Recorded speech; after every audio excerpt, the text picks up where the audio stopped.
respon saya, mohon maaf saya tidak mengikuti dari awal dengan konsentrasi penuh, ini mengikuti tapi diajak diskusi dengan Kasubdit, itu sebagai tamu saya kok nggak enak sama penyelia, akhirnya kuliah di sela-sela menerima tamu. Itu yang bisa saya sampaikan terkait dengan pertanyaan yang terakhir. Kami siap untuk memberikan respon, memberikan tanggapan terkait dengan permasalahan konversi agama dalam perspektif psikologi agama. Dan kita perlu melakukan analisis misalnya bagaimana bangsa Indonesia yang dulunya mayoritas non-muslim, terutama pemeluk Hindu-Buddha, tiba-tiba beralih saat ini menjadi Islam majority. Artinya mayoritas penduduk di masyarakat Indonesia yang ada di Nusantara ini mayoritas beragama Islam, kecuali daerah-daerah tertentu. Ini menjadi menarik, apakah pernah benar-benar mengalami konversi agama atau tidak. Karena lagi-lagi bagaimana dengan yang ikut-ikutan? Kalau yang ikut-ikutan apakah benar mengalami peralihan keyakinan? Kalau mengalami peralihan keyakinan, karena gini loh, keyakinan itu bagian dari jiwa kita yang paling dalam, bagian dari apa yang kita rasakan, apa yang kita pikirkan, apa yang menjadi kalau saya menyatakan itu bagian dari konstruksi jiwa kita. Satu aspek terkait dengan keyakinan, yang kadang-kadang keyakinan itu mengalahkan logika, keyakinan itu mengalahkan akal akal pikir manusia. Dengan keyakinan itu mengalahkan semuanya. Karena begitu dahsyatnya pengaruh keyakinan dalam jiwa manusia. Saya nggak tahu kenapa sampai ke sana menjelaskannya, padahal nggak ada pertanyaan itu. Baik, itu yang sedikit saya sampaikan terkait dengan konversi agama. Mohon maaf sekali lagi karena tidak mengikuti secara penuh diskusi dari teman-teman semua. Kalau ada yang mau ditanyakan, ingin dikuatkan kembali, atau ada pertanyaan, monggo. Silakan.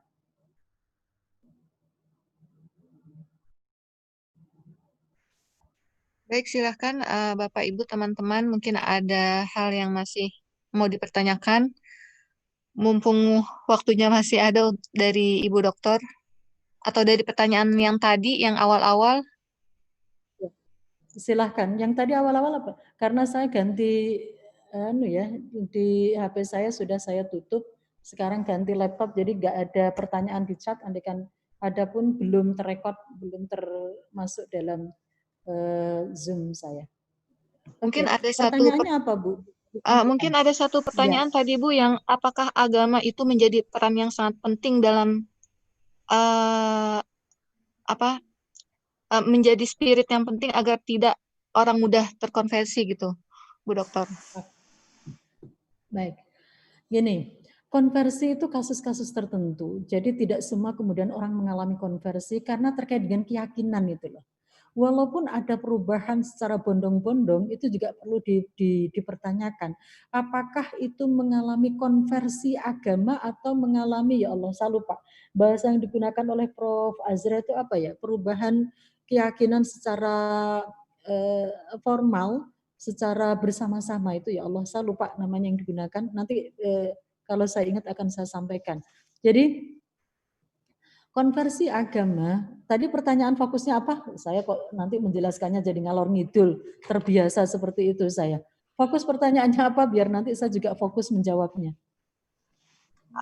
Spirit agama itu apakah menjadi peran penting agar orang tidak mudah terkonversi gitu, begitu Bu Dokter? Oke, tidak semua orang mudah untuk mengalami konversi ya. Karena apalagi pada masa dewasa harusnya beragama itu dengan penuh keyakinan, ya yang kemarin kita bahas semua dalam agama pada masa dewasa. Nah, mengapa seseorang mengalami konversi? Ini banyak faktornya. Banyak faktornya dan perlu dipahami bersama. Ada konversi secara sudden itu tiba-tiba, ada yang secara gradual, slowly, artinya secara perlahan. Dan faktor pendidikan, faktor-faktor yang lain bisa juga itu dialami itu secara perlahan, secara secara gradual. Jadi tidak langsung mengalami konversi.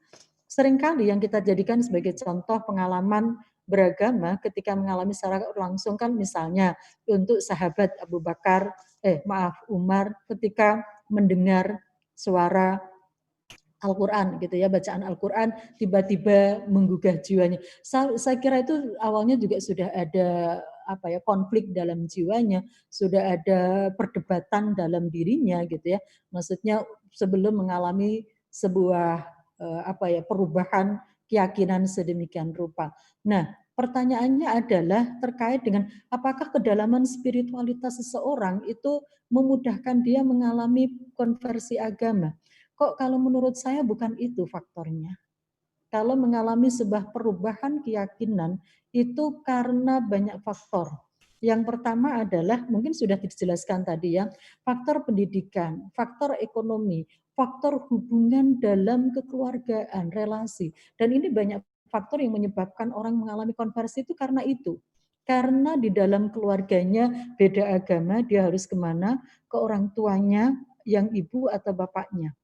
Tapi yang paling bagus, pengalaman konversi agama itu yang dulunya tidak beragama menjadi beragama, tapi karena benar-benar kesadaran bahwa dia menemukan kebenaran, menemukan keindahan, menemukan kebaikan dalam keyakinan yang diyakininya. Apakah itu masuk spiritualitas? Kalau iya, berarti itu masuk di sana. Itu yang harusnya, yang bagus mengalami konversi agama. Jadi dia mengalami konversi bukan karena keterpaksaan. Dia mengalami konversi bukan karena faktor-faktor eksternal, tapi lebih pada internal dalam dirinya, di mana dia menemukan kebenaran, dia menemukan kebaikan, dia menemukan keindahan, dari keyakinan barunya. Ini yang keren, ini yang bagus menurut saya. Karena ada juga faktor perubahan keyakinan itu karena itu tadi, karena ekonomi, ya, karena ekonomi, kemudian karena pendidikan juga bisa, karena faktor sosial budaya, faktor pengaruh pemimpinan, faktor karena hobi, bahkan karena hobi itu loh bisa membuat keyakinannya itu berubah. Karena teman-teman yang hobinya sama akan mempengaruhi juga kan, di mana dia berkomunitas, dia berinteraksi, berkomunikasi, berelasi dengan orang-orang sekitarnya yang memang berdasarkan kesenangannya gitu, hobinya. Itu juga bisa menjadi salah satu faktor penyebab perubahan keyakinan. Bahkan faktor pimpinan. Dalam suatu negara, ini sekedar contoh ya, dalam satu negara faktor kepemimpinan itu menjadi kuat gitu loh untuk perubahan keyakinan seseorang. Kalau di Indonesia itu kan masih menghargai dengan berbagai keyakinan yang ada. Coba kalau di Arab Saudi, coba kalau di negara Iran. Jadi di beberapa negara itu menetapkan satu mazhab sebagai mazhab negara, sebagai sebagai mazhab, sebagai ajaran yang dijadikan sebagai dasar, yang dijadikan sebagai mazhab sebuah negara.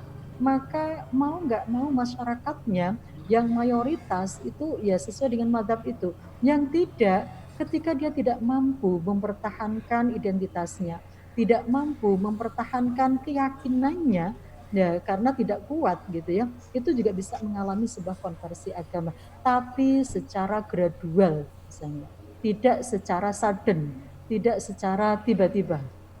Itu banyak faktor yang kenapa orang itu mengalami konversi.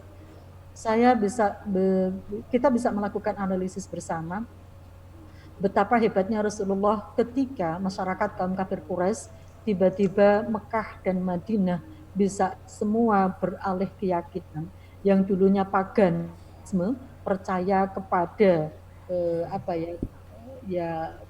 politeis dan sebagainya gitu ya, menyembah patung dan sebagainya, berubah, beralih gitu ya dengan tauhid yang sangat kuat. Ini menurut saya keren dan dahsyat banget gitu ya. Perubahan keyakinan dan insya Allah hampir sebagian besar para sahabat yang beralih keyakinan menjadi seorang muslim itu mengalami sebuah konversi karena karena dekat dengan Rasulullah, apa-apa itu ada yang yang menjadi rujukan gitu ya, yang menjadi contoh langsung, menjadi rujukan dan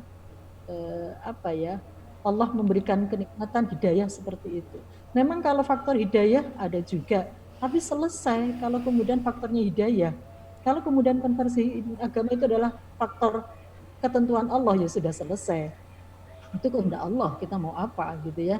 Allah sudah berkehendak untuk kita menjadi muslim, non muslim maupun yang lainnya. Tapi tidak cukup seperti itu, kita perlu menganalisisnya. Faktor-faktor apa saja yang menyebabkan seseorang itu berubah keyakinan. Bisa faktor pendidikan, pengaruh sosial budaya, kondisi ekonomi, kondisi tradisi-tradisi relasi dengan orang tuanya dan sebagainya juga bisa menjadi salah satu faktor perubahan keyakinan seseorang. Tapi lagi-lagi yang mau saya sampaikan bahwa itu perubahan keyakinan tidak hanya sekedar anut grup yuk gitu ya. Anut grup yuk itu apa? Ya karena pemimpinnya ikut ini maka semuanya rakyatnya ikut itu gitu kan. Karena pemimpinnya ini maka semuanya ikut ini tanpa ada benar-benar pemahaman sebuah keyakinan yang memang sesuai dengan apa yang menjadi kepercayaannya, keyakinannya. Nah, makanya tadi saya sampaikan kalau pertanyaannya apakah itu karena faktor spiritualitas, bisa jadi kalau kita memahaminya yang tadi sudah saya sampaikan, yang menurut saya, lagi-lagi menurut saya, konversi yang paling bagus adalah ketika itu yang dulunya dia tidak menemukan kebenaran, keindahan, dan kebaikan dari keyakinan, biasanya tuh orang-orang tertentu yang mengalami konversi seperti itu. Mengalami konversi di mana tuntutan dari dalam dirinya, kesadaran ingin tahunya, kesadaran dalam dirinya, nah itu keren itu menurut saya. Jadi bukan faktor eksternal yang dominan, tapi faktor internal, tapi yang faktor internal yang bagus gitu ya. Dorongannya tuh yang positif, di mana dia bisa menemukan kebenaran, keindahan, kebaikan dari keyakinan baru yang merubah dari dan berubah dari keyakinan lama. Itu jawaban saya. Baik, terima kasih Bu Dokter. Ada lagi pertanyaan tadi yang perlu saya review kembali? Pertanyaannya katanya tadi banyak. Bu Dokter, ya, kalau seandainya ini kan ada seorang ustadz, dia Sarifudin, Ustaz Sarifudin, itu sekarang kan dia menjadi pendeta, itu masuknya kemana? Tetap konversi agama. Jadi konversi agama itu bisa eksternal dari satu agama ke agama lain, ekstrinsik kita mengatakannya ya, atau dari yang satu agama yang sama. Jadi ketika dia mengalami biasanya ya, orang-orang yang seperti itu, saya nggak tahu faktornya apa. Bisa jadi dia tidak menemukan jawab dari kebutuhan-kebutuhan, dari pertanyaan-pertanyaan, keinginan-keinginan yang ada dalam dirinya. Pernah saya sampaikan bahwa kita sebagai manusia itu mempunyai kebutuhan. Kalau bahasa yang digunakan oleh Bu Zakiah adalah kebutuhan.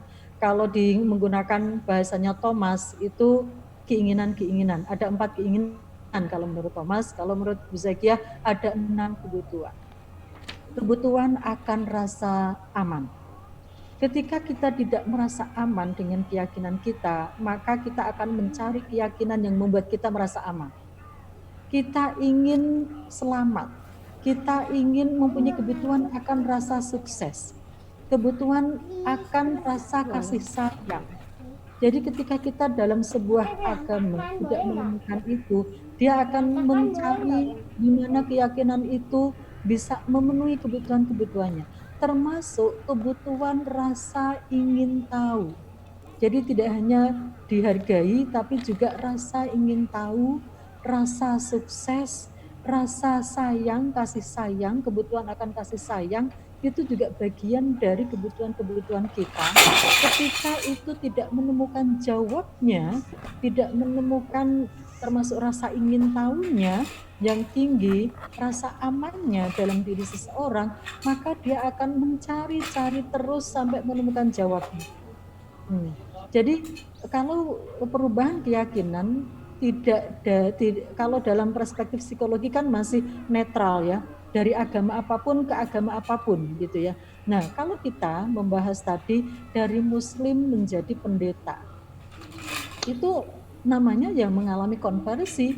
Kalau kemudian seorang ustadz tiba-tiba menjadi pendeta, menurut saya pemahaman yang saya pelajari dari psikologi, akan mengalami konflik sebelum menetapkan diri beralih menjadi seorang non-muslim atau Kristen gitu kan. Pasti menurut saya nggak tiba-tiba saja dari ustadz menjadi seorang pendeta, pasti akan mengalami pertanyaan-pertanyaan, akan mengalami konflik, akan mengalami pertentangan batin, sampai kemudian memutuskan berpindah keyakinan dan mengaktualisasikan, mengimplementasikan, mengekspresikan keyakinan yang barunya sebagai seorang pendeta. Jadi mereka mengalami konversi. Lagi-lagi kalau dalam psikologi agama kita tidak menjudge ini baik atau buruk kalau kemudian dari saat non-muslim menjadi muslim atau dari muslim menjadi non-muslim. Jadi itu bukan wilayah psikologi agama. Akan tetapi kita kuliahnya kan di UID, Universitas Islam di Jakarta. Sekarang UIJ ya. Nah, saya lupa, belakang saya masih UIN, enggak apa-apa ya, karena saya mencari simbol UID juga enggak mudah. Saya lupa kalau ini masih UIN, karena tadi habis ngisi acara, Zoom juga, jadi dari Zoom ke Zoom. Ini sudah seneng banget, udah jarang nge-Zoom, kuliahnya udah pada berakhir, tapi ternyata masih nge-Zoom juga ya. Ini kan UIN Jakarta minggu ini terakhir kuliah sebelum Mid nanti, minggu depan. Tadi ngomongin apa saya? Oh oke. Karena UID, Universitas Islam Jakarta pasti punya visi misi terkait dengan Islamnya itu tadi. Jadi bagaimana kita bisa memperjuangkan, mempertahankan keimanan kita. Maka kita banyak melakukan dakwah, tapi yang benar-benar ramah dakwahnya ke arah rahmatan lil alamin itu lebih keren, lebih menarik daripada menggunakan kekerasan, menggunakan cara-cara yang anarkis misalnya. Jadi kita punya misi ke arah sana, maka menurut kita yang seperti itu kan nggak benar gitu loh. Dari yang Islam menjadi non-muslim, menurut kita kan nggak benar kalau kita menggunakan perspektif Islam. Apalagi kita di kampus yang kemudian I-nya itu bukan Indonesia, tapi I-nya itu adalah Islam. Kita punya visi misi ke arah sana. Jadi bagaimana melakukan dakwah, mengajak agar tidak keluar dari keyakinan Islamnya gitu kan. Bahkan kalau seorang mu'alaf kita bina, karena mu'alaf ketika mereka beralih keyakinan sebenarnya mereka sangat rentan. Mereka kadang-kadang harus dikucilkan, mereka harus berpisah dari keluarganya, mereka harus kehilangan beberapa yang sebelumnya dia miliki gitu kan. Biasanya kan orang-orang mu'alaf seperti itu. Jadi mu'alaf itu biasanya mengalami hal-hal yang itu tadi, karena awalnya itu adalah sebuah keputusan dengan berbagai konsekuensinya. Jadi keputusan keyakinan berubah itu dengan segala konsekuensinya akan berubah gitu ya. Tidak hanya dalam beribadah, tapi juga berelasi dan sebagainya. Itu akan mengalami perubahan sendiri. Jadi menurut saya seperti itu. Kalau dari muslim menjadi non-muslim dalam perspektif psikologi secara umum, ya memang kita tidak berbicara benar dan salah. Tapi kalau kita sudah menggunakan perspektif Islam, perspektif di mana kita ke arah sana untuk melakukan dakwah, untuk mengajak, untuk mempertahankan dan memperjuangkan untuk tetap dengan keyakinan Islamnya, ya saya kira kita bisa melihat dari perspektif yang berbeda. Itu jawaban dari saya. Oke, makasih dok. Oke. Ada lagi yang mau ditanyakan? Ibu, Assalamualaikum warahmatullahi wabarakatuh. Dengan Julia.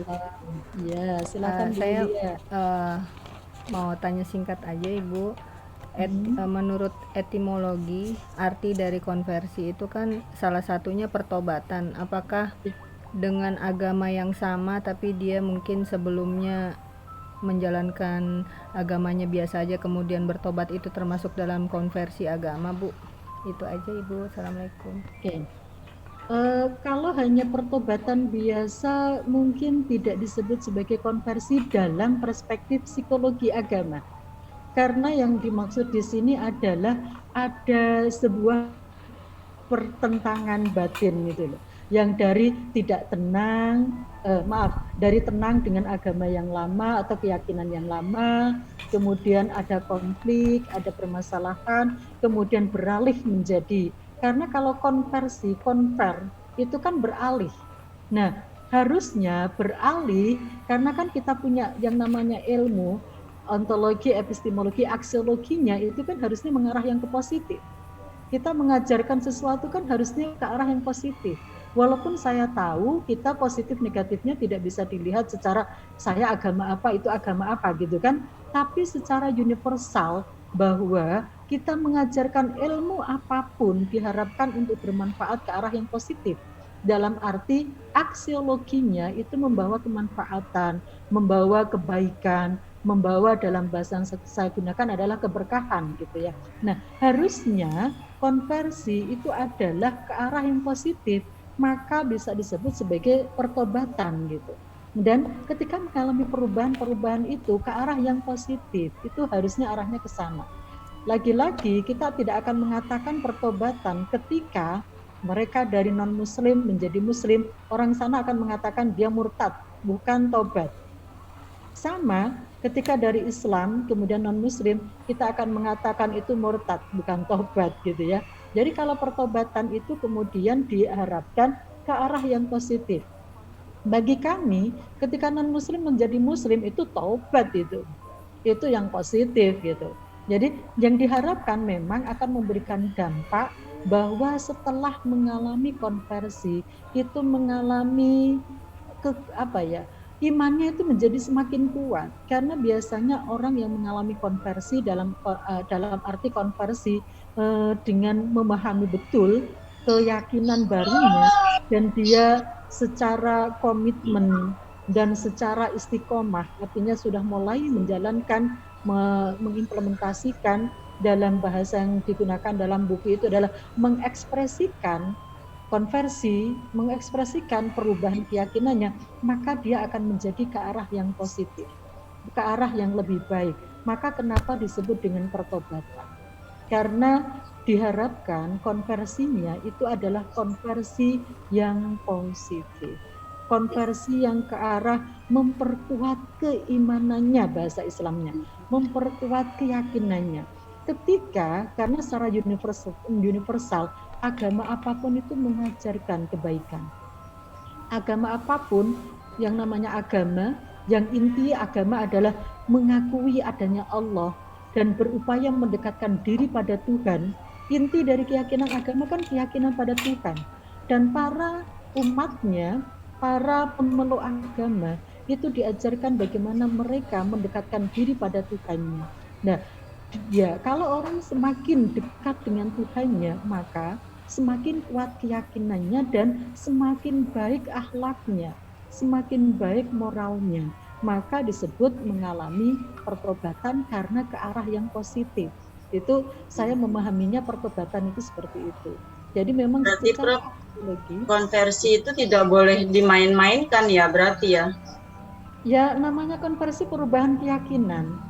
Nah, kalau kemudian masih main-main namanya bukan mengalami konversi. Ya, tadi kan ada yang menanyakan bagaimana kalau misalnya dia berubah ke Islam misalnya, terus balik lagi ke Kristen, balik lagi ke Islam gitu, seperti itu, Prof. Berarti itu belum selesai proses konversi. Iya. Kasihan itu, karena yang namanya itu kan mengalami ketidaktenangan ya, mengalami konflik, mengalami kegoncangan gitu loh. Jadi belum merasakan betul nikmatnya. Kayak saya udah merasakan aja ya. Artinya belum merasakan betul gitu ya. Nikmatnya ketika kita meyakini satu keyakinan dengan segala konsekuensinya yang akan memberikan ketenangan dalam hidupnya. Karena kalau masih, Masya Allah, ini dicoba agama ini, nggak cocok, balik ini, nggak cocok, balik lagi ini. Kasihan sekali kalau seperti itu ya. Karena mereka akan mengalami kegoncangan, mengalami konflik dari satu keyakinan ke keyakinan lain. Nggak cocok, balik lagi ke keyakinan lama, balik lagi. Nah, itu ya kasihan menurut saya ya. Ada juga yang seperti itu, namanya juga proses pencarian. Semoga tidak lama proses pencariannya, karena kalau lama selama hidupnya kayak gitu betapa kasihannya. Karena gelisah terus. Iya, ketidaktenangan itu tadi, mengalami kegalauan, ketidaktenangan, kegelisahan dan sebagainya. Semoga itu proses pencarian, wajar kalau proses pencarian. Semoga segera menemukan kebenaran dari agama yang diyakininya, gitu ya. Oke. Ada lagi, Ibu, Bapak semua? Saya semangat banget kalau ngajar di SPS UID. Nggak tahu yang disampaikan kayak apa, pokoknya ngajarnya semangat banget. Padahal tadi serius membahas apa, begitu ngajar udah semangat banget. Sampai di mobil pun ngajarnya juga semangat banget. Walaupun hujan-hujan, kesasar-sasar, waduh, pokoknya semangat aja gitu, biar yang lain juga semangat. Oke, ada lagi yang mau ditanyakan terkait dengan psikologi agama? Harusnya hari Boleh Bu ini Prof, satu UTS. pertanyaan? Iya, monggo. Ya, jadi begini Bu Prof, tadi saya udah diskusi sama teman-teman. Alhamdulillah udah banyak sekali sih pemahaman-pemahaman yang sudah dijabarkan oleh teman-teman juga, dan saya bisa menarik kesimpulan bahwa orang yang melakukan konversi agama itu dasar pengaruhnya itu ada 4 yang saya tarik ya, atau yang saya pahami gitu Bu Prof. Yang pertama kan internal, eksternal, yang kedua eksternal, yang ketiga yang keempat tadi ada tambahan dari teman-teman tuh hidayah juga atau kekuasaan Allah gitu ya. Jadi kalau yang saya mau tanyakan Ibu, dari 4 kesimpulan yang saya dapat itu, apakah memang sudah meliputi semua atau mungkin ada yang kurang? Mengenai pertanyaan saya yang tadi gitu ya Bu Prof, ya mungkin Bu Prof bisa melengkapi, bagaimana kalau kejadiannya itu berada di lingkungan orang-orang yang alim atau orang-orang yang berilmu gitu, contohnya para nabi gitu ya. Kalau nabi kan bahasanya sudah tinggi untuk tingkat keimanannya. Tapi kalau kita lihat ada beberapa kejadian atau kasus yang dari keluarga Nabi itu tidak bisa dikonversi gitu, atau tidak terjamin dengan ajaran dari orang tuanya sendiri gitu. Karena kalau kita lihat kan ada anaknya Nabi Nuh gitu ya, Prof ya. Jadi dia tidak mengikuti ajaran ayahnya sendiri sebagai seorang nabi. Atau kebalikannya, orang yang zalim ternyata istrinya solehah seperti istrinya Raja Firaun gitu. Jadi itu kalau menurut Bu Prof bagaimana? Apakah ada faktor lain selain 4 faktor tersebut yang saya bisa tarik kesimpulan yang sudah saya dapat gitu? Terima kasih Bu Prof. Oke. Silakan saudara menyimpulkan sesuai dengan pemahaman masing-masing. Tetapi yang jelas secara teori itu ada. Secara teori itu menurut para tokoh yang sudah melakukan penelitian, yang sudah melakukan kajian, bahwa model konversi itu ada internal, ada eksternal. Itu dilihat dari modelnya. Kalau dilihat dari masanya, masa prosesnya, itu ada yang suddenly, artinya tiba-tiba, ada yang gradual, ada yang bertahap. Kalau dilihat dari faktor penyebabnya, itu banyak sekali.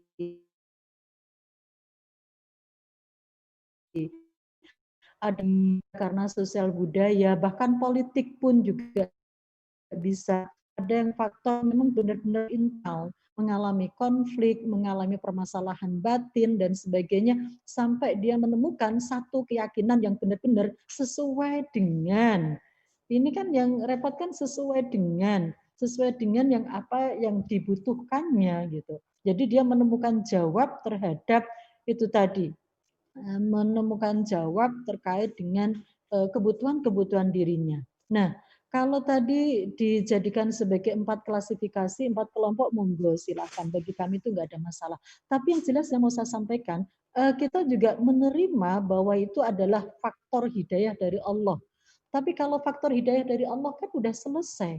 Kalau Allah sudah berkehendak mau gimana? Wah, hidayah itu hak Allah gitu ya. Hidayah itu hidayah dari Allah ya, maksudnya udah benar-benar takdir dari Allah gitu. Jadi kalau sudah hidayah dari Allah udah selesai. Allah bisa memilih hidayah mana. Kecuali kalau kita memaknai hidayah dengan macam-macam seperti penjelasan dari Al-Maraghi misalnya. Jadi kalau hidayah dalam arti bahwa itu adalah takdir dari Allah, kehendak Allah, sudah selesai. Tapi kan kita tidak bisa menjawabnya seperti itu. Kita bisa melihat bahwa misalnya kalau menurut saya, yang namanya Rasul Allah itu dari awal sudah dijaga oleh Allah. Jadi tidak mengalami konversi. Siapapun Rasulnya, siapapun Nabinya, terutama para Rasul, yang kita ketahui kan 25 Rasul, menurut saya itu tidak mengalami konversi. Rasulullah tidak mengalami konversi karena dari awal sudah dijaga keimanannya oleh Allah. Maka nanti akan ada yang namanya psikologi kenabian. Nanti kalau ada mahasiswa yang akan menulis tugas terkait dengan psikologi kenabian, silahkan. Jadi ada privilege gitu ya, ada perlakuan khusus, ada bahasa saya perlakuan khusus. Allah memberikan perlakuan khusus kepada para nabi, kepada orang-orang yang dipilih oleh Allah menjadi rasulnya.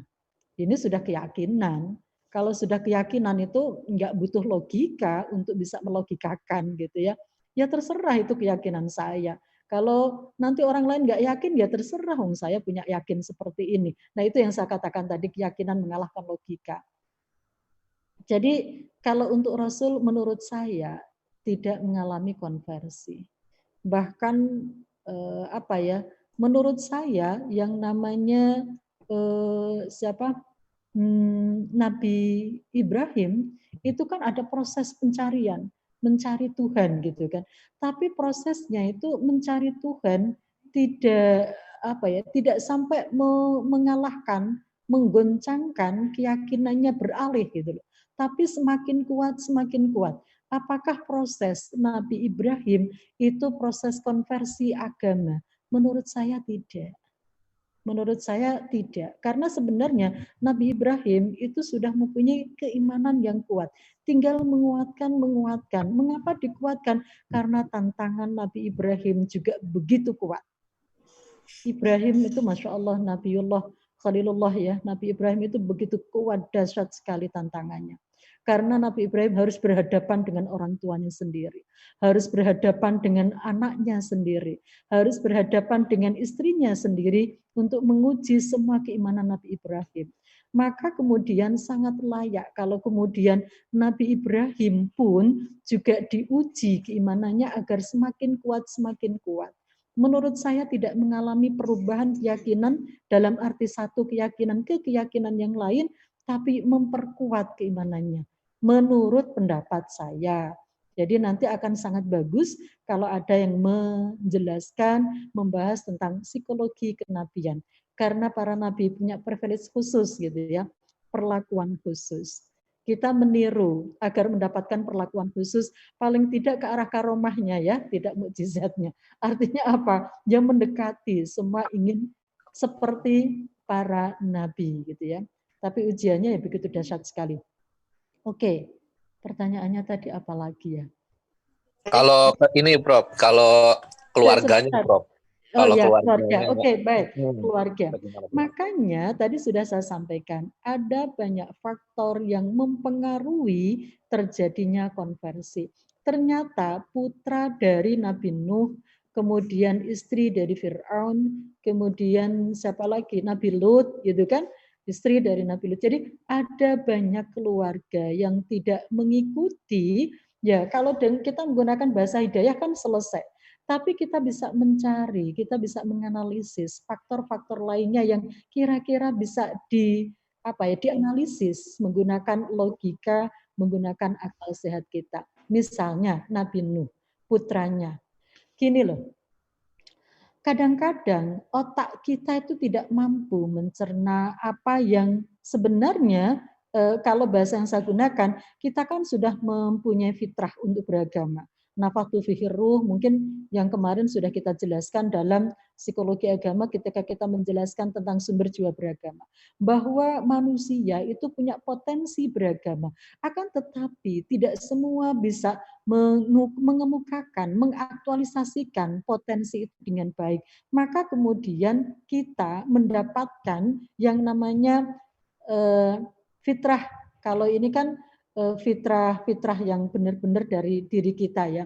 Nah, maka disempurnakan dengan fitrah munazzalah. Nah, akan tetapi kadang-kadang semuanya itu tidak masuk di logika. Tidak masuk di logika. Sekedar contoh, Nabi Nuh, putranya itu kan tidak mempercayai dan tidak mau mengikuti. Bisa jadi apa yang dilakukan oleh Nabi Nuh misalnya membuat perahu, kemudian ya di musim kering membuat perahu, kayaknya nggak logis sama sekali. Ketika tidak logis, apalagi usianya belum dewasa, belum matang, itu kan kritis. Ini nggak benar ini nggak ini. Nah, bisa jadi ketika pertanyaan-pertanyaan itu tidak terjawab, maka dia akan tetap dengan kekafirannya. Bahasa saya kan seperti itu ya. Tetap dengan ya mempertanyakan yang tidak ada jawabnya, maka kemudian dia ingkar, dia tidak menyetujui, tidak meyakini apa yang dilakukan oleh orang tuanya. Kalau kita menganalisis menggunakan, kita kan akhirnya menggunakan beberapa logika. Karena kalau sudah menggunakan bahwa itu tidak mendapatkan hidayah dari Allah kan udah selesai. Tapi bahwa bisa jadi apa yang dialami, kita masih yang namanya logika mencari menganalisis kan kita bisa melihat dari berbagai perspektif dan belum tentu itu benar, masih menurut dan menurut. Ya kalau benar ya alhamdulillah, berarti kita mendapatkan petunjuk dari Allah untuk mendapatkan kebenaran dari jawaban yang kita jawab. Tapi yang sesungguhnya terjadi kan kita tidak tahu. Tapi menurut kita menggunakan logika, mengapa putra Nabi Nuh tidak mau mengikuti orang tuanya? Bisa jadi rasa ingin tahu, rasa aman, rasa-rasa itu ya tidak ditemukan, sehingga kayak tadi ketika Nabi membuat perahu itu kan nggak logis sama sekali, nggak masuk akal, dipertanyakan oleh para umatnya gitu loh. Nah bisa jadi putra Nabi Nuh itu yang mempertanyakan apa yang dilakukan oleh Nabi Nuh. Jangankan jauh-jauh, anak-anak kita kan seringkali juga memprotes orang tuanya. Nah, saya dulu juga protes kok sama ibu saya. Bu, ibu kan sering kali itu pilih kasih gitu. Jadi kalau dengan ini tuh ibu kelihatan banget rasa sayangnya ini, tapi kalau ini kan enggak. Ibu saya mengatakan, kamu tuh belum pernah merasakan bagaimana jadi seorang ibu. Nah, setelah saya jadi ibu, saya gini, oh iya ya, yang dialami oleh ibu saya dulu tuh yang seperti ini. Saya kan taunya protes. Ya wajarlah apa-apa sedikit diprotes apa, tapi protesnya kan masih dalam koridor ya apa ya memang orang tua saya sangat demokratis, kita biasa untuk memberikan pendapat, memberikan ini, tapi itu kan namanya juga protes gitu. Jadi anak yang kemudian rasa ingin tahunya tinggi, rasa daya kritisnya tinggi, kemudian tidak menemukan jawab dari apa rasa kritisnya, bisa jadi dia akan bertahan dengan rasa kritisnya, padahal itu tidak benar gitu ya. Padahal itu ya harusnya tidak seperti itu. Itu menggunakan logika, itu menggunakan apa ya praduga. Ilmu kan seringkali praduga. Kita menduga, kita membuat tesis, membuat pendapat dengan berbagai argumentasi, dengan menggunakan logika. Menurut logika saya, putra Nabi Nuh kenapa tidak mengikuti Nabi Nuh? Padahal udah jelas-jelas diperintahkan untuk mengikuti. Nah, masa remaja, masa anak, ini usia berapa sih putranya Nabi Nuh gitu ya. Jadi masih bertahan dengan itu tadi. Dan perlu diketahui banyak umat Nabi Nuh yang kemudian tidak sepakat, tidak mentaati, tidak mengikuti yang disampaikan oleh Nabi Nuh. Jadi dia punya kelompok yang membackup, punya komunitas yang siap mendukung gitu loh. Artinya dia punya kelompok di mana dia mengikuti kelompok Nabi Nuh yang lain, yang kritis, yang protes, dan itu biasa gitu kan. Di dalam kehidupan kita kan biasa, anak berbeda dengan orang tuanya itu biasa. Nah ini kebetulan berbeda keyakinan, berbeda. Nah ini memberikan ibrah, apa yang dialami oleh Nabi Nuh, memberikan ibrah, memberikan sebuah pelajaran di mana dalam kehidupan kita ketika anak tidak sepakat, anak berbeda dengan orang tuanya, bahkan dalam hal keyakinannya itu sangat mungkin terjadi. Karena buktinya apa? Nabi Nuh mengalami seperti itu. Demikian juga dengan istri Nabi Lut. Demikian juga dengan istri dari Fir'aun. Bagaimana seorang perempuan. Wah, kalau ini keren, saya senang. Menggunakan contoh perempuan yang hebat-hebat itu saya termasuk yang senang. Ayo kita terus mempromosikan perempuan-perempuan yang hebat. Masya Allah, keimanannya sangat-sangat kuat. Perempuan juga bisa mempunyai keimanan yang sangat kuat, tidak terpengaruh apapun. Nah, keren kan? Walaupun politik, kekuasaan, tradisi, apapun yang ada di sekitarnya, ternyata perempuan mampu bertahan. Keren banget ini. Keimanannya sangat-sangat kuat. Tidak terpengaruh sama sekali dengan kondisi yang ada di luar. Bahkan kekuasaan yang sangat-sangat berkuasa, perempuan masih bisa bertahan dengan keyakinannya. Keren. Jadi promosi perempuan, sama seneng banget ini. Kalau disuruh yang perempuan-perempuan diangkat gini ya, ya saya seneng. Jadi perempuan itu bisa bertahan, bisa mempunyai keimanan yang sangat kuat dan sangat dahsyat. Walaupun yang dihadapi adalah orang yang menyatakan dirinya sebagai Tuhan. Itu keren sekali. Ini ya, menurut Ya, saya kan banyak, Bu, Prof. praduga. Yang namanya ilmu itu kemarin, enggak deh, bukan kemarin, saya menjelaskannya di S3 IAIN UIN Cirebon, bahwa ada yang namanya tesis, ada antitesis, ada sintesis. Namanya ilmu selalu seperti itu. Ada pendapat, ada juga pendapat lain yang kemudian kontra, atau pendapat lain yang melengkapi, atau ada pendapat baru yang berbeda dari sebelumnya.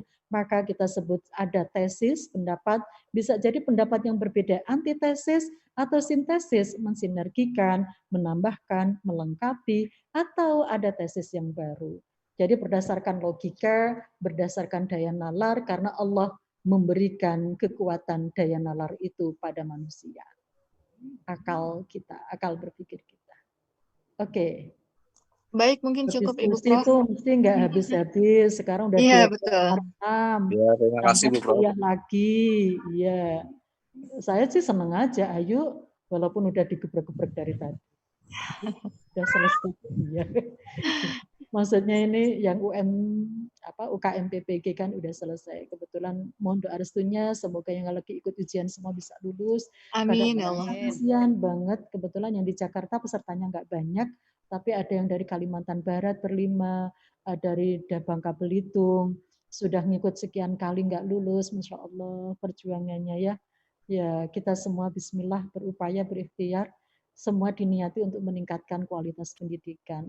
Jadi memang dituntut terus untuk belajar dan belajar. Prof, Malu sendiri. UTS kapan, Prof? Kenapa? UTS. Oh, UTS. Harusnya tuh sekarang itu UTS. Makanya Bapak Ibu saya sampaikan. UTS-nya dengan tugas. Tugasnya melakukan mini research. Jadi penelitian kecil-kecilan. Bisa misalnya bagaimana proses konversi yang dialami oleh para mu'alaf. Angkat 5 kasus mu'alaf. Dan Bapak Ibu bisa melakukan kan mini research-nya mulai dari respondennya 5 ini dari agama apa ke apa. Kira-kira prosesnya suddenly atau mungkin gradual. Faktor-faktor penyebabnya bagaimana? Bagaimana proses konversinya? Apa pengalaman beragama? Maka Bapak Ibu, besok kita akan membahas tentang pengalaman beragama, di mana ada puncak pengalaman beragama yang kita sebut pengalaman mistik. Pengalaman mistik itu apa? Pengalaman khusus gitu ya. Nah, bagaimana pengalaman-pengalaman yang dialami oleh orang yang mengalami konversi, terutama kita bahas misalnya para mu'alaf misalnya. Biasanya di UID itu ada beberapa mu'alaf. Pengalaman saya ngajar di UID itu dalam satu kelas, ya nggak tiap angkatan sih, tapi sering saya jumpai ada mu'alaf. Nggak tahu untuk saat ini ada mu'alaf atau enggak. Itu bisa salah satu responden misalnya. Atau beragama pada masa anak, beragama pada masa remaja, beragama pada masa dewasa, bagaimana pengaruh kebudayaan dalam beragama, pengaruh pendidikan dalam beragama, bagaimana memunculkan psikologi, pengalaman beragama dan sebagainya. Jadi dengan tugas ya, mohon nanti tugas dikirimkan melalui email saya aja, sururin@winckT.ac.id, nanti dikumpulkan itu sebagai tugas UTS. Saya UTS tidak menggunakan tulis, tapi menggunakan tugas. Dan nanti UAS baru menggunakan ujian tulis. Nah, tolong nanti semua ini dijadiin satu folder ya, bisa di email ke saya ya, untuk penilaian formatif. Di antaranya adalah saya ambil dari ini apa namanya makalah gitu ya, makalah dari saudara semua. Baik. Prof. Saya kira cukup. Ada Ya, lagi yang mau makasih, Prof. Prof, Assalamualaikum. TS-nya Prof. Terima kasih, Prof. Maaf Prof, nanya. Ya, monggo. Assalamualaikum. Waalaikumsalam. Ini saya begini Prof, kalau seandainya untuk makalah itu untuk bahan UTS, saya punya hasil penelitian itu tentang paham aliran keagamaan. Yang termasuk konversi agama juga kan, kepercayaan itu. Tapi sudah dilakukan Prof, gimana Prof? Gini, kalau paham, maksudnya paham keagamaan itu apa Bu? Aliran. Jadi ini apa namanya, ada keyakinan, kepercayaan. Contoh saya pernah meneliti tentang fardu ain. Fardu ain itu kan penyimpangan, mereka dari ada istilahnya tarekat, tapi tarekat yang menyimpang gitu. Bisa nggak Prof? Keyakinan, kepercayaan mereka yang tadi penyimpangan keyakinan mereka. Oke. Ya tadinya ya tetap agama Islam, tapi awalnya agama Islam. Mereka mengadakan pembentukan namanya pengajian majlis fardu ain gitu. Tapi itu istilahnya dalam masalah akidahnya apanya itu memang menuju kepada sifat-sifat Allah, sifat 20, sifat Rasul gitu. Tapi ada istilah konversi di sini, mereka beralih keyakinan gitu, Prof. Sehingga komunitasnya juga banyak, komunitas fardu ain ini. Namun di MUI, Majelis Ulama itu, Majelis Ulama Indonesia, di situ tidak diperbolehkan dikembangkan gitu. Bahkan ini masuk konflik juga, masuk ke konflik agamanya, sampai kepada diselesaikan ke Kesbangpol. Kemudian Majelis Ulama itu maksudnya ikut andil. Semuanya di pemerintah daerah itu ikut menyelesaikan persoalan tentang si fardu ain ini gitu, Prof. Gimana itu, bisa nggak? Kalau menurut saya kita bisa melihat apa motivasi dari yang ikut kelompok fardu ain itu. Itu menarik, kayak disertasi saya nanti. Jadi ditanyain ke jamaahnya ya. Jadi jamaahnya, kita belajar tentang motivasi beragama. Ada ragam motivasi beragama. Kalau mereka mengalami konversi atau tidak, nanti silahkan. Mengalami konversi itu indikatornya tadi. Tenang dengan keyakinan baru, mengalami konflik atau ketidaktenangan, kemudian mengalami perubahan, masa ketenangan yang kedua, dan mengekspresikan keyakinan barunya. Itu kalau dilihat dari perspektif konversi. Jadi Ibu bisa menggunakan teori konversi untuk melihat kasus itu. Atau tidak hanya konversi, mulai dari niat, mulai dari motivasi. Namanya motivasi beragama. Motivasi beragama itu banyak sekali faktornya. Nanti Ibu bisa baca bukunya Niko Sukurdister, atau mungkin juga ada di bukunya Pak Jalaluddin. Banyak faktor yang menyebabkan orang itu beragama. Saya akan bertanya pada ibu-ibu semua, apa motivasi ibu beragama? Ya dari lahir, jadi nggak ada motivasinya gitu ya. Jadi untuk beragama itu memang dari lahir sudah seperti itu. Oke, sekarang kita beralih menjadi mengapa ibu menjalankan aktivitas keagamaan itu bisa macam-macam, kita lebih spesifik. Misalnya untuk ibadah, misalnya apa faktor yang menyebabkan ibu misalnya tadarus, mengikuti one day one juice atau one week one juice, jadi lebih spesifik lagi. Mengapa atau motivasi ibu ketika melakukan sholat hajat, sholat tahajud, sholat duha atau sholat rawatib, kira-kira apa motivasinya? Karena bisa jadi macam-macam. Orang sholat sunat hajat, itu motivasinya apa? Nah, itu berarti sudah spesifik motivasi. Atau puasa Senin Kemis, atau apa. Jadi di sini nanti Ibu bisa melihat bagaimana motivasi jamaah fardu ain ini mengikuti apa latar belakangnya. Jadi kalau kami psikologi agama itu bukan masalah bagaimana diakui dan tidak diakui melalui MUI. Tapi yang lebih kita bahas adalah bagaimana pengalaman beragamanya.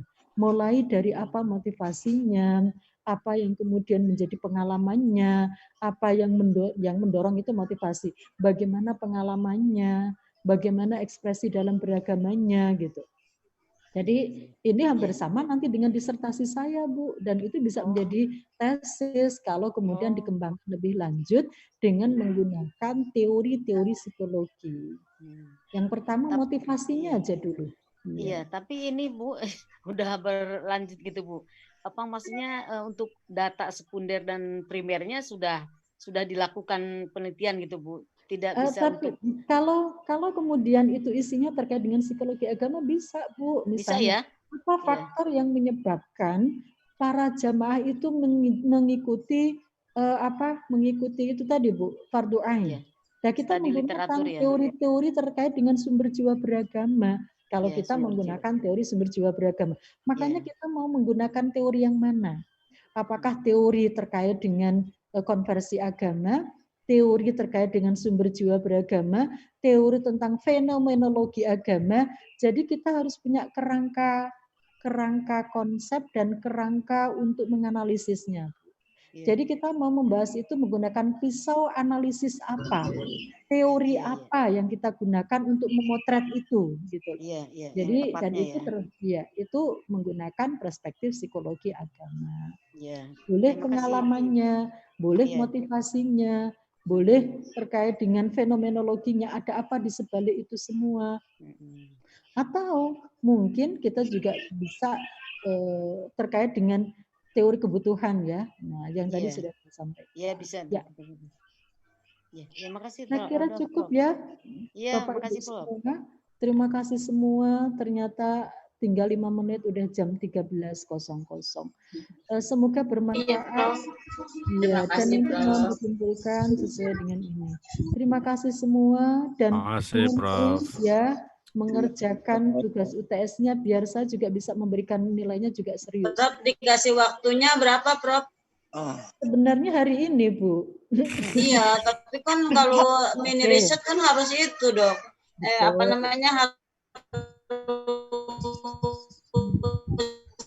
Betul. Ibu-ibu, bapak-bapak semua, kalau dikumpulkan pada hari terakhir kuliah kapan ya? Januari sepertinya, Pak. Ketua. Silahkan nanti dikumpulkan pada hari terakhir kuliah ya. Mepet gitu. Saya. Alhamdulillah. Ini email saya tulis di chat. Iya, Prof. @uinjkt.ac.id. Oke. Semuanya dikirim ke sini ya. sururin@uinjkt.ac.id. Prof, maaf. Untuk judul mini risetnya bebas kan ya? Bebas asal terkait dengan psikologi agama. Akan sangat bagus kalau kemudian dikonsultasikan ke saya biar tidak salah. Iya, Prof. Makasih.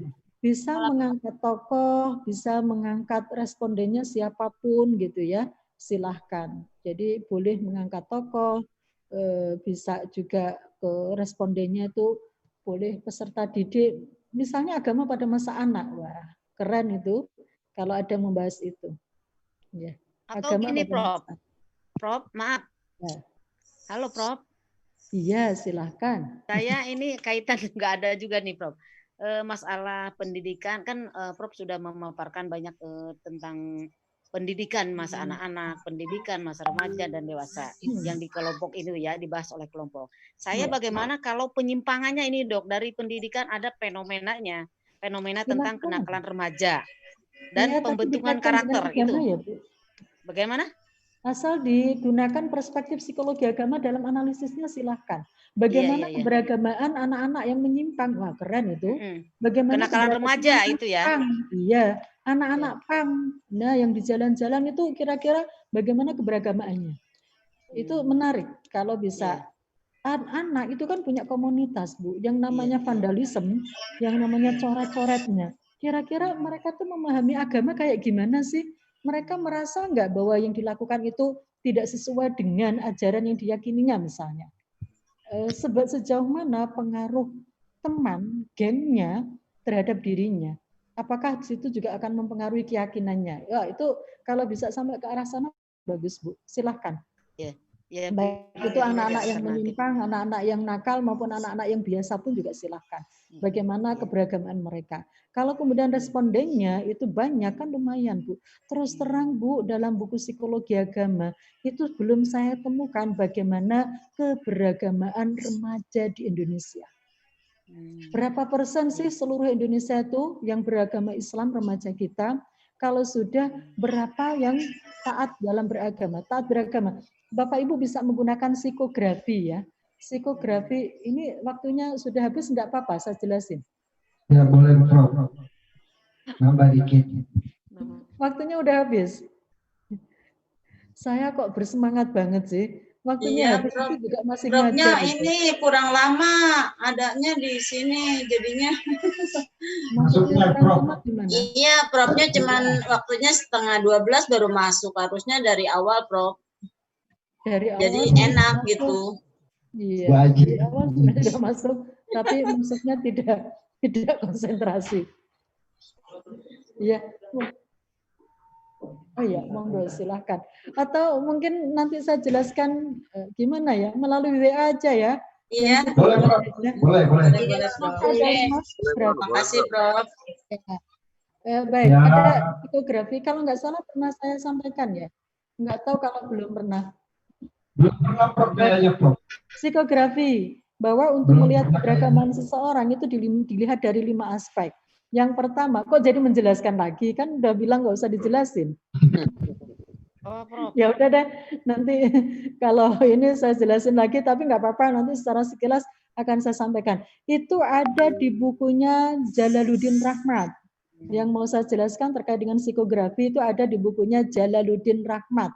Bukan Jalaluddin Tok ya, Jalaluddin Rahmat. Itu Bapak Ibu semua juga bisa melihat dari apa ya, dari berbagai referensi. Jadi kita bilangnya tuh psikografi. Psikografi terkait dengan psikografi agama ya. Psikografi dalam beragama, psikografi. Psikografi. Oke, Prof. Siap. Sudah saya tulis. Iya, baik. Jadi nanti ada 5 ya. Jadi harus paham bagaimana psikografi dari ini. Oke, baik. Terima kasih. Nanti akan saya sampaikan di iniin aja, di apa, di kan ada WA group ya, WA group itu aja. Ada, Prof. Siap. Baik. Hanya 5 hal itu tadi. Dilihat dari keyakinannya, pengalamannya, komitmennya, bahkan sampai bahwa itu bermanfaat untuk dirinya sendiri dan orang lain. Baik, terima kasih. Semoga bermanfaat dan mohon maaf sampai 13 lebih. Sekali lagi saya mohon maaf atas segala keterbatasan. Inginnya sih dengan senang hati mengikuti terus seperti tatap muka. Nah, godaannya kalau Zoom itu ditinggal-tinggal. Terima kasih. Kita akhiri bersama dengan baca hamdalah. Terima kasih. Assalamualaikum warahmatullahi wabarakatuh. Waalaikumsalam warahmatullahi wabarakatuh. Saya langsung izin ya. Terima kasih, Prof. Terima kasih, Prof. Ya, sama-sama. Wajidah paling mantap emang. Ini lanjut MK ya? Nah, Prof Rehan udah masuk. Luar biasa. Sholat Zuhur belum. Prof Rehan udah masuk. Oke. Jeda dulu. Lanjut aja, lanjut ya. Lanjut ini. Ini kelompok berapa, Pak Haji? Kelompok 5. Ih, 5 udah kemarin. Udah ya yang 5. 6, Aku. 6. Ih, 4 belum. 4 lewat ya, 4 lewat kemarin. Siapa nih 4 nih? Siapa nih 4? Enggak tahu siapa. Waji punya itunya dia. Punya catatannya. Bentar. Waji nggak hilang.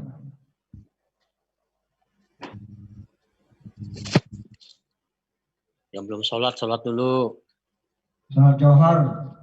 Sholat sekarang. Iya, saya sholat zuhur dulu.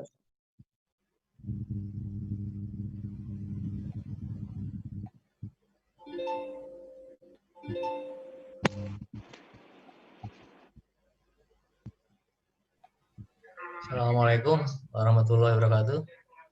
Waalaikumsalam warahmatullahi wabarakatuh. Waalaikumsalam warahmatullahi wabarakatuh. Lanjut. Ini udah pada sholat belum ya? Nah, Selesai, Bro. Ada yang sudah, ada yang belum. Ya, ditunda aja 10 menit ya, 15 menit ya. Ya, siap, Bro. Ya, Prof, kasih kesempatan. makan dulu, Prof. Ya, silakan 15 menit ya. Ya, Bro. Makasih. Kelompok 4, Optik, Taufik, dan Ilzas. Udah siap belum?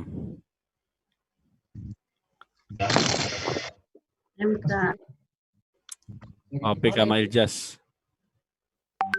Di chat aja Pak Saiful, Pak Haji.